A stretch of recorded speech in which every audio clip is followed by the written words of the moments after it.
All these nice words about the free market and this and that and the other. Where I come from, the free market means that people are not compelled to buy. You make me an offer, I can walk away. But you're making offers that we can't refuse. It's sell out or we'll take it anyway.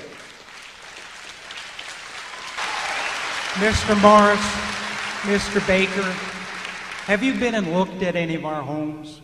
Have you been to visit any of these areas? If you have not, I invite you to come to my place. We'll have a beer. We'll sit in my back porch, and then you'll see why we don't want to move. We as country people who have chosen the country lifestyle calculate that into our drive, into our commute.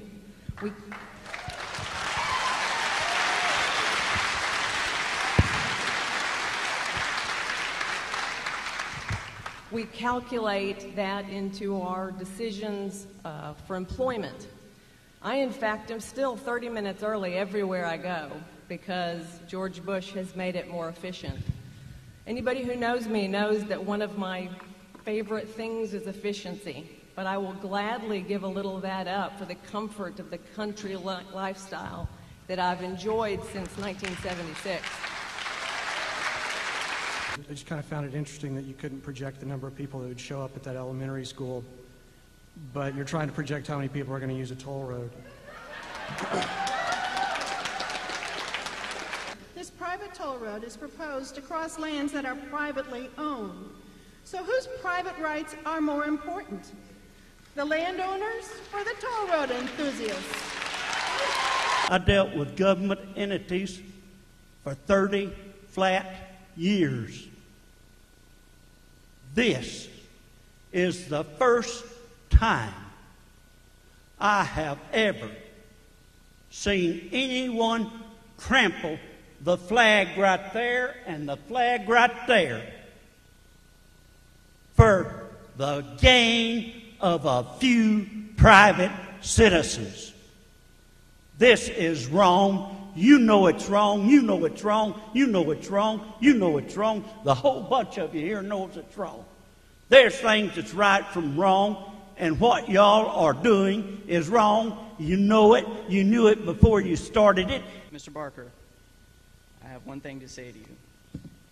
Our houses are our livelihood to us, and your business is your livelihood to us. When you go home tonight, thank God that there's not an ability for the private people to be able to take your private business from you. Rural lifestyles will be drastically altered. My wife and I have been in our house for over 25 years. It's not for sale. It's not just a house to us, it's a home. There's a difference. You can have a house anywhere, but you can't have a home. And you're not going to take mine to this project. It is not for sale. And like the gentleman upstairs said, you might as well plan to build a bridge over his dead body where you need to figure in your EA standing and your scientific studies of how you're going to build one over mine. I've been to these people's houses, and I've had to work in the right-of-way easement. I've had shotguns pulled on me and dogs sicked on me just for burying the line in the easement. I can't imagine what's going to come when you show up with bulldozers and say, get out. I'm really scared that if you push these people too far, they're going to push back. If you come across my land and you don't take it on my terms, then you're going to have to build that toll road over my dead body. Eminent domain, for me, are dirty words. It's taking land by force. If your study is to find the weakest community, you have maybe made a mistake.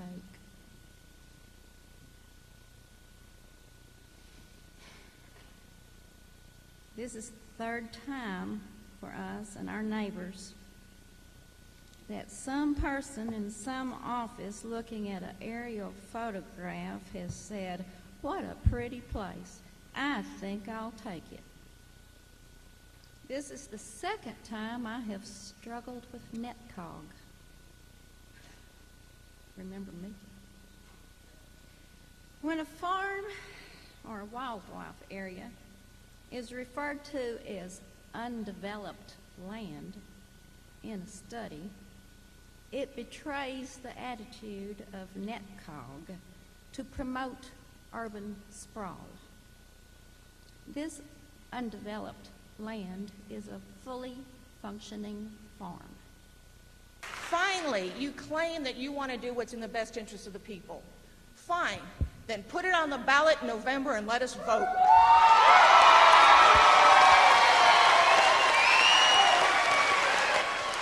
The U.S. Transportation Panel released a study September the 20th, just a few days ago, and the summary stated that these projects should not be thought of as an overall infrastructure funding projects, and this is the federal government.